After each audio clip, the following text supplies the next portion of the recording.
ela ficou um pouco extensa, assim, então depois eu vou trazer a pesquisa impressa para vocês lerem, aí vai estar mais completa. Eu vou trazer assim, as coisas principais da pesquisa aqui, para vocês estarem vendo com a gente. Então, o trabalho que eu fiz ele ficou com o título Contribuições Etnoecológicas para a Compreensão sobre Territórios Tradicionais de 3 Comunidades Quilombolas de Santa Catarina.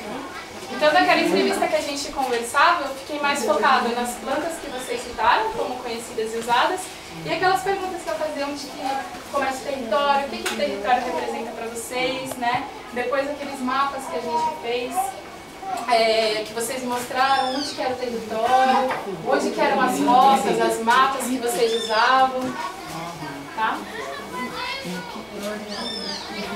Então assim, eu tinha 2 perguntas principais assim, nesse trabalho. Eu queria entender quais eram as plantas usadas e conhecidas que estão dentro do território, né? E quais são os fatores que mais influenciam o conhecimento e o uso das plantas.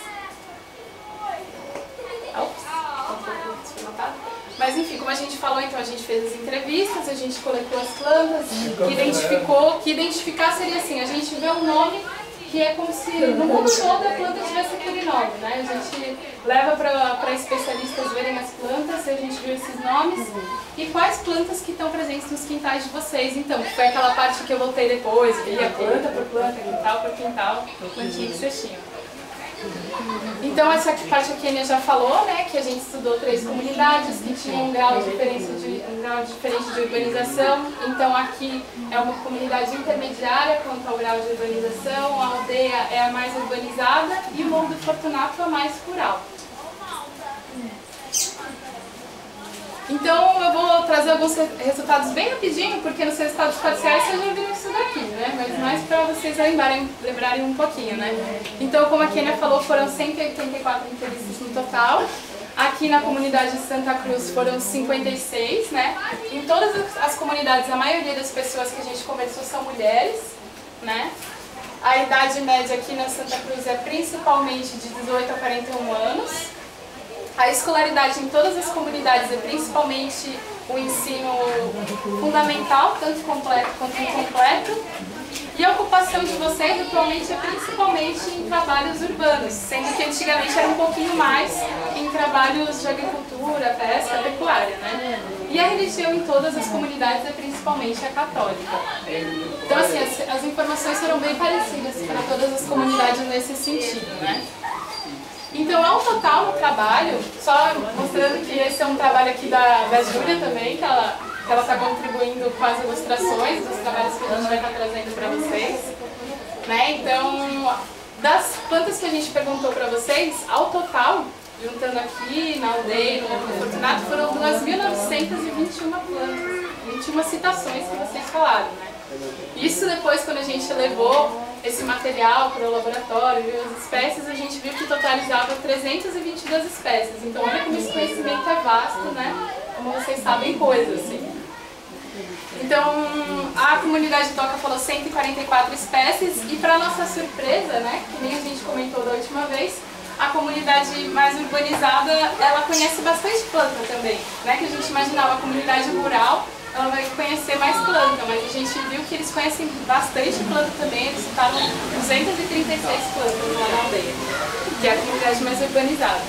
Então essas plantas, elas são principalmente para alimentação e como medicinais.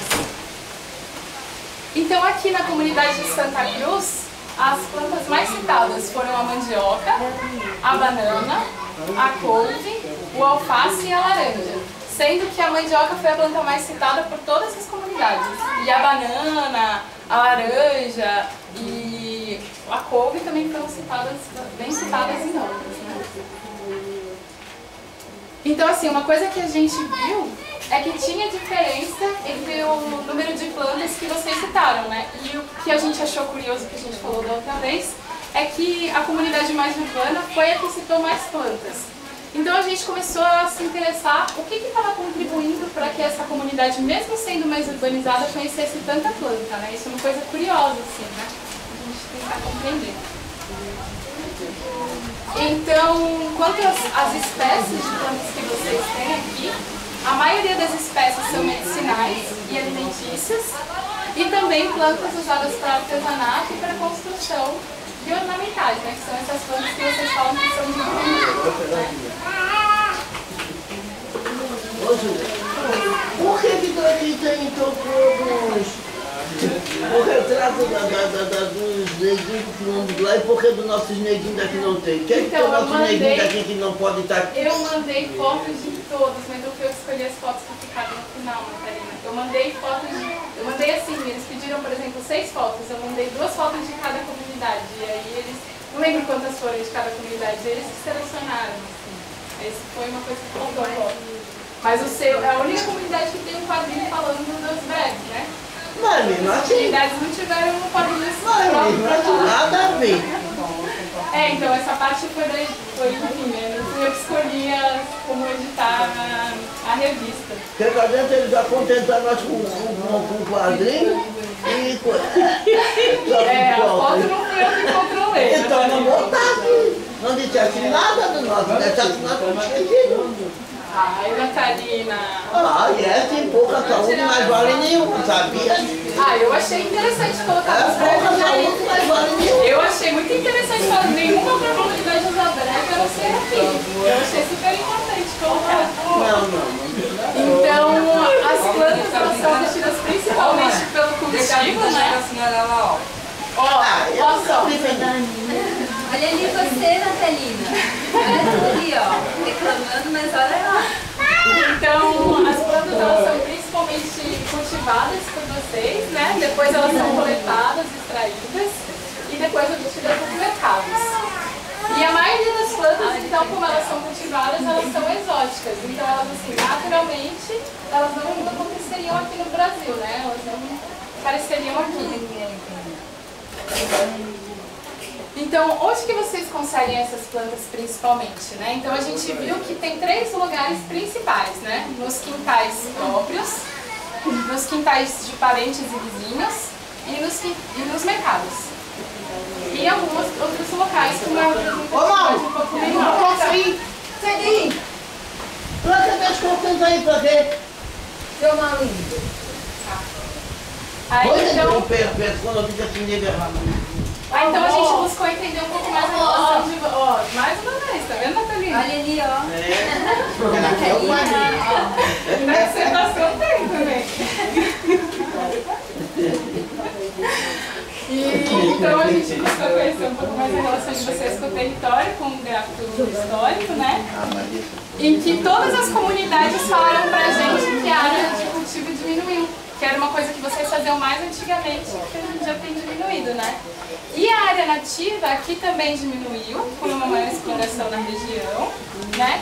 E no Morro do Santo Mato foi a única comunidade que aumentou, porque eles falaram que quando eles pararam de cultivar, que eles tinham aquelas roças enormes, né? De café, de feijão, de mandioca, quando eles pararam de cultivar, começou a vir a mata. Aí foi a única que ficou um pouquinho diferente. Então, quando eu perguntei para vocês o que vocês consideram o território, né? A gente viu que tinham 3 respostas principais, né? Tinha gente que falava que era um espaço físico demarcado pelo INCRA, né? Demarcado pelo governo. Outras pessoas falavam pra gente que era um espaço de relações sociais com o ambiente, espaço de troca. E outras pessoas falavam que era um espaço físico que tinha uma relação histórica, mas que dependia de ter ou não a demarcação e a vinda dos brancos, né? Mas aqui na comunidade de Santa Cruz, a maioria das pessoas, mesmo elas disseram que não sabiam o que era o território, né? Então isso foi uma coisa que chamou a nossa atenção e que eu vou estar já hoje mesmo falando um pouquinho sobre isso, mas que a gente também vai trazer um pouco numa cartilha que a gente vai estar elaborando, eu vou estar trazendo um pouquinho, porque é bem importante, assim, né, a gente entender o que esse território representa, né? Então a gente viu que as pessoas em todas as comunidades elas percebem mudanças no território ao longo do tempo. E quanto a essas mudanças, a maioria delas falou que aumentou o número de casas de pessoas, né? O que a gente também ficou bem feliz de saber que vocês querem continuar morando aqui, que as pessoas estão voltando a morar, né? E algumas pessoas ainda falaram que diminuíram as terras da comunidade e outras não sabem. Elas percebem mudanças, mas não sabem, né? Então, quanto à parte que a gente viu onde é o território, onde que vocês buscavam as plantas, eu fiz um mapa. Esse mapa aqui é um mapa esquemático. Eu também fiz um mapa com coordenadas geográficas, enfim, assim, um mapa que dá pra gente entender um pouco melhor, assim, né? Mas eu trouxe esse mapa aqui porque ele é um pouco mais simples. Tá um pouco escuro, né? Mas assim, esse pontilhado aqui vocês conseguem ver? Dá pra ver, gente? Dá. Pontilhado? Esse é o território antigo que vocês falaram pra mim que vocês tinham, né? Que envolvem aqui as áreas de mata, aqui lá longe não vai dar pra ver, mas aqui tem as áreas de mata que vocês falaram que vocês usam, né? E hoje em dia o território de vocês é essa linha preta aqui, que né, é menor, as áreas de mata estão todas fora dele. E o que está dentro do território hoje, então, são as áreas de cultivo, de roça, né, de horta, a coleta da carqueja e o campo, né, que é ali no terreno da Nana. Então, o banhado e as matas hoje, eles estão fora do que vocês consideram um território. Então, assim, uma coisa que é importante a gente perceber é que para todas as comunidades, as plantas... Aqui eu não trouxe os mapas das outras comunidades porque nem precisa, assim, né? Vocês, vendo de vocês, assim, já dá para entender bastante coisa porque ficou um resultado parecido para todas as comunidades. Então, assim, a maioria das plantas vocês obtêm dentro do território, porque elas estão nos quintais. Mas tem plantas que vocês só conseguem fora do território, que estão nas matas, nos banhados, né? Então, assim, o que vocês acham? Que esses ambientes, eles são imprescindíveis para vocês? O que vocês acham? Isso é uma pergunta que surgiu, assim, do trabalho, e eu já queria até conversar com vocês sobre isso. Isso a gente não, né, não é... Isso até é uma coleta de dados, na verdade, porque eu queria entender um pouco mais qual que é a relação de vocês com essas áreas de fora. A Verônica falou que acha que é imprescindível. O que você acha, Natalina? Essas áreas que estão fora do território de mata, de banhado, elas são imprescindíveis para vocês? Elas são muito importantes para a obtenção das plantas? Ou não são mais tão importantes? O que você acha?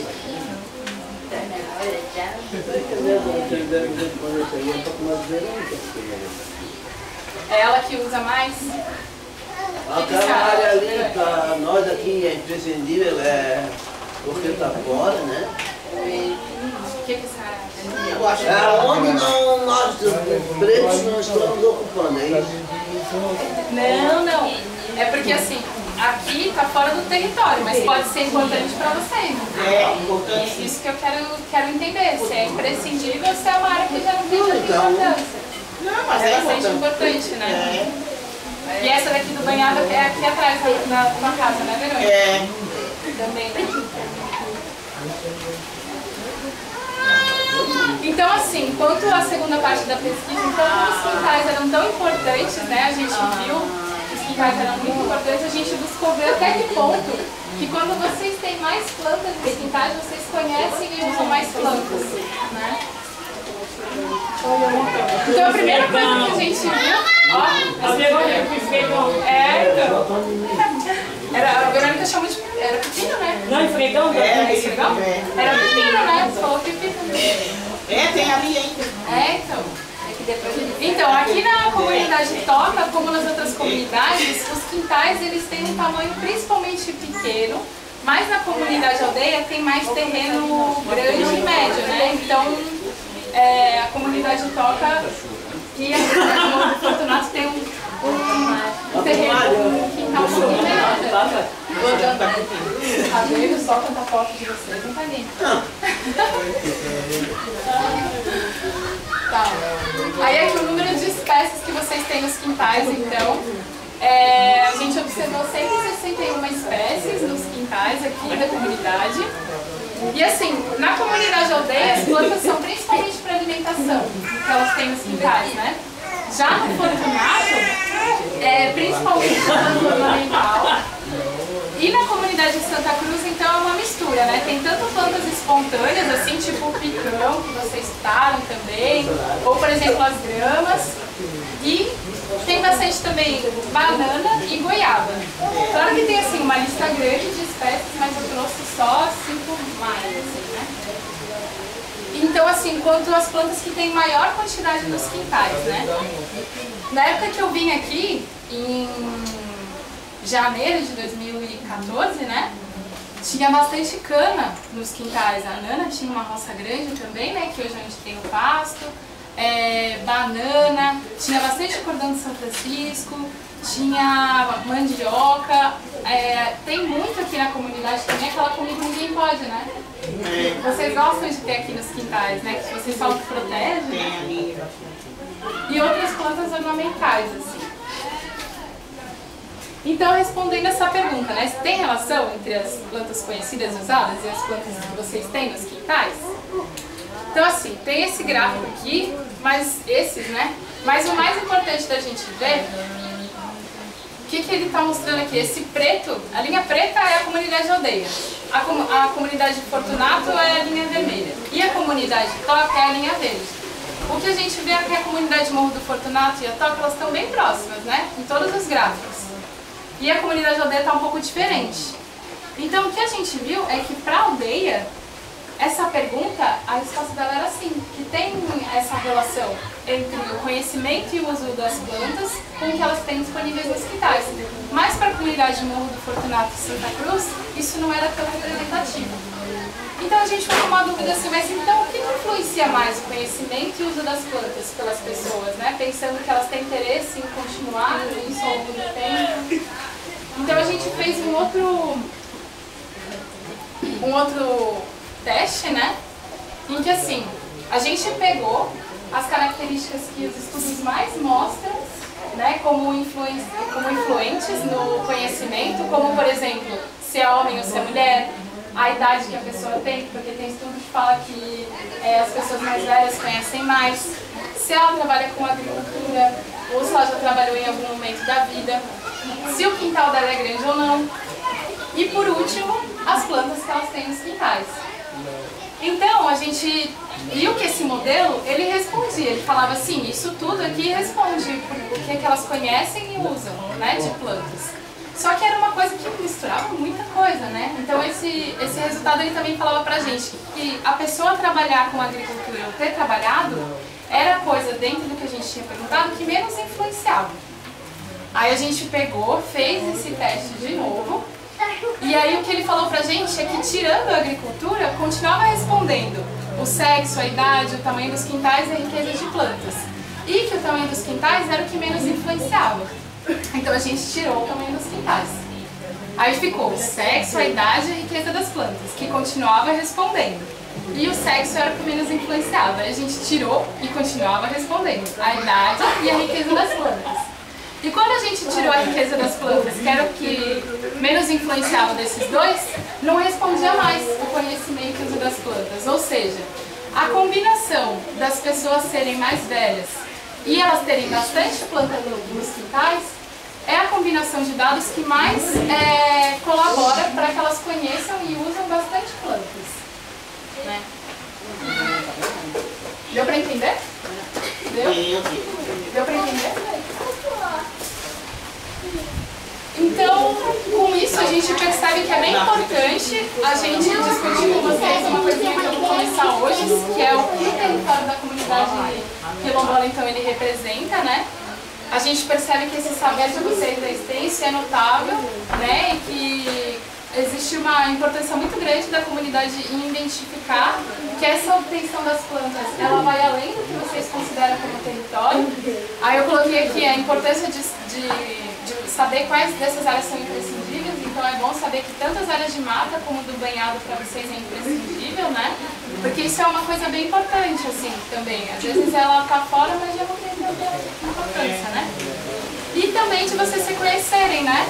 Os saberes dos anciões, de estar valorizando isso, de estar trocando informações com eles, de estar cultivando, manejando as plantas nos quintais, porque isso também colabora bastante para que essas práticas tradicionais que vocês têm de alimentação, de uso de plantas medicinais, sigam ao longo do tempo, que é o interesse de vocês, né? Então a gente viu esses fatores chaves para todas as comunidades. Aí então, só cobrindo aqui uma coisa que a gente percebeu, que assim, os grupos, tanto de indígenas, quilombolas, qualquer grupo que tenha um território reconhecido, né? Ele tem a sua própria forma de ver o território.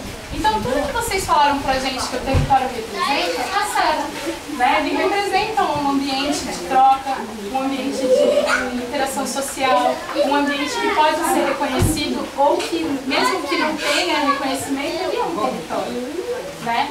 Mas existe também uma legislação que fala sobre esse reconhecimento, né? Que eu vou estar trazendo um pouquinho para vocês, já aproveitando então essa demanda que eu vi, né? Então, desde, né, do reconhecimento como quilombola pela Fundação Palmares que vocês têm, vocês podem estar acessando diversas políticas públicas, né? O projeto Minha Casa Minha Vida, Luz para Todos. E uma das coisas que vocês podem recorrer, então, é a demarcação do território. E o território, o que ele é? Ele é considerado um território tradicional. E o que isso é, então, na legislação, né? Eles falam assim, são espaços necessários para a reprodução cultural, social e econômica dos povos e comunidades tradicionais, sejam eles usados de forma permanente ou temporária, observado no que diz respeito aos povos indígenas e quilombolas. Então, assim, toda essa parte, né, tudo que vocês consideram que é importante para essa reprodução cultural, social e econômica, pode ser considerado como território de vocês, né? Que vocês vão ter aí a reunião com o INCRA, né? Logo mais eles vão estar perguntando para vocês sobre o território, para vocês refletirem a partir disso, né? E dessas informações que a gente está trazendo para vocês também. Então, quanto aos remanescentes de comunidades quilombolas, então, mais especificamente, né?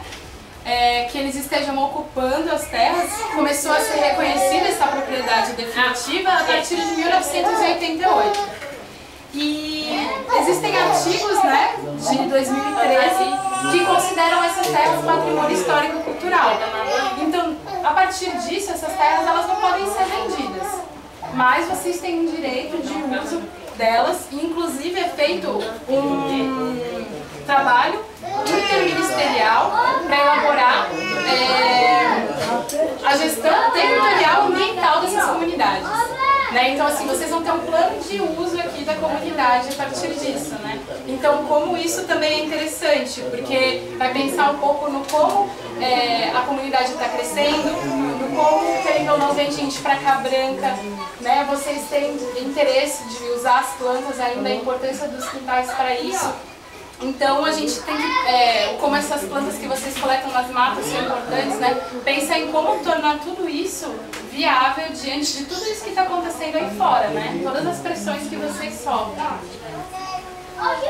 Então, só dando uma adiantadinha então, no que o INCRA faz, só para vocês terem uma...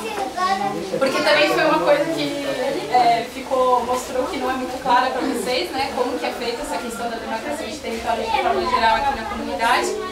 Que então é feito um estudo, que é o que o INCRA vai vir fazer a partir dessa semana que vem, né? Para fazer um relatório técnico de identificação e delimitação, em que vocês mesmos vão mostrar para eles o que vocês consideram que é o território. Né, vão fazer e aí eles vão montar um documento que vai ser julgado, vocês podem, por exemplo, exigir terras que hoje em dia não são de vocês, né, e eles vão julgar se eles vão fazer o ressarcimento ou não. Então, depois desse julgamento, eles decidem o título final, que vai ter qual vai ser o território final disso, né, da comunidade, e é registrado em cartório, sem nenhum custo para vocês, é uma coisa totalmente que não deixa nenhuma dívida para vocês. Então, assim, eu queria saber se tem alguma outra coisa, porque a gente vai trazer esse material para vocês impresso. Eu só queria adiantar isso porque é uma coisa que está muito para acontecer, né? Vocês vão ter isso já logo mais. E as cartilhas que a gente vai elaborar vão demorar um pouquinho. Então, assim, eu queria saber, eu vou trazer isso tudo impresso na cartilha também, numa linguagem um pouco mais mastigada, para estar aqui. E eu queria saber se tem alguma outra coisa que vocês acham importante sobre esse território, um esclarecimento. Ficou alguma coisa ainda, gente, que vocês sentiram falta? Não, acho que não. Que esse é um momento bem importante, assim, né, para vocês que estão aí junto com o INCRA lá, já elaborando algumas coisas, né. Então, essa contribuição que a Júlia está tentando trazer é no sentido de agregar, né, e de estar colaborando um pouco também com esse processo aí da titulação das terras, né, que o INCRA vai fazer com a emissão dos laudos antropológicos. É assim, na verdade até vou salientar que é uma pesquisa que é separada do INCRA, né? Não tem nada a ver, assim, até foi antes. Então assim, a gente explicou isso, mas só pra lembrar vocês, assim, foi uma coisa que a gente esqueceu de falar. Mas que apesar de serem coisas diferentes, né, são coisas que estão relacionadas, que o INCRA também pode estar contribuindo bastante, né? E, inclusive com essa parte da Júlia especialmente, né? Porque ela trabalha com os territórios, então são partes que conversam, né? Que dialogam. Então assim, eu vou estar trazendo, pessoal, esses mapas para vocês também, porque se for de interesse de vocês, se vocês concordarem com o resultado final, até assim, depois eu vou pedir para vocês olharem um dia comigo esse mapa, para ver se tem alguma alteração que vocês querem fazer, porque eu fiz um mapa georreferenciado também, que é o que o INCRA usa para a delimitação do território. Claro que ele vai fazer ainda com uma delimitação bem precisa, assim, mas se vocês quiserem mostrar esse material para eles, né, discutir a partir desse material, assim, vocês já terem isso, né? Então é uma coisa que eu vou estar trazendo também para vocês. E muito obrigada pela presença de vocês nesse momento.